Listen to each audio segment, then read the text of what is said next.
Okay, so with the weak Articles of Confederation and Britain and Spain picking on us, with the unequal markets and closed trade, our government and our economy is not doing well. So we have a lot of problems in our early country of the United States. Another problem was lack of regulation of interstate commerce. Interstate commerce means trade between the states. This happens every day in America today. And is very common. Anytime money crosses state borders and is bought, things are sold and bought and traded, that is interstate commerce. But back then, because the states had different currency, different types of money, it was very difficult. They also had different trade rules. So this halted trade, hurt the economy, and caused lots of problems. Another major problem was inflation. Inflation is when the price of goods increases, which decreases the value of money. This is always a problem when the economy goes bad. Think about it. If you're, say you're going to buy a 10-piece chicken nugget and the price of it is $1. Your dollar is worth 10 chicken nuggets. If the price doubles to $2 for 10 chicken nuggets, your dollar is only worth 5 chicken nuggets. So your money doesn't go as far when there's inflation.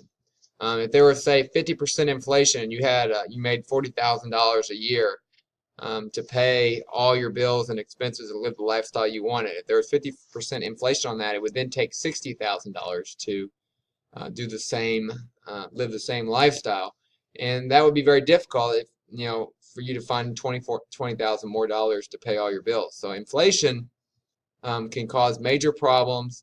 You think about things that might prices going up. A lot of people talk about gas, oil, diesel, those type of things, and those usually affect the price of other things like food and anything that involves transportation.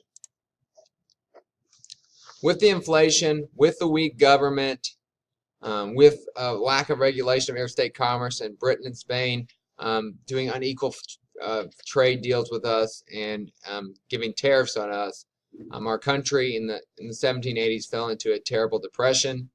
Depression is a period where the economy collapses. There's high unemployment, usually high inflation.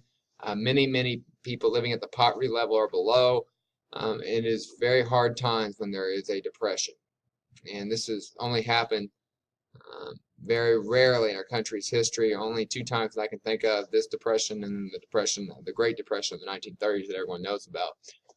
But a depression, so our country is really in bad shape starting off. With the depression hitting, farmers were able not making as much money. This really hit the farmers hard. Many of them had taken out loans to buy more land when the economy was doing well. Now they couldn't pay their loans, they couldn't pay their bills, and on top of that, some of the states, like the state of Massachusetts, raised taxes to pay off Revolutionary War debts. And when the farmers couldn't pay their taxes, they took their farms. You can imagine how frustrating this would be for someone like Daniel Shays, who fought at Bunker Hill and Saratoga, fought for this country, and now this country was taking his farm. He had had enough of it, and him and about 1,000 other farmers revolted and shut down several courthouses and with their weapons. Eventually, the revolt was put down by the Massachusetts State Militia, and the men were arrested and put on trial for high treason. They're convicted, and they were going to be put to death, but public opinion understood what they were going through and what they were standing for, and the men were eventually released. But Shays Rebellion is the first revolt in the new country, and because of the tension and pressure put on by a failing economy and a weak government, along with debt from the Revolutionary War. So that's what we got for today. Our country in the beginning is really struggling. But our founding fathers are going to realize this, and they're going to make adjustments to make the country better, and that's where the Constitution comes in. We'll talk about that tomorrow.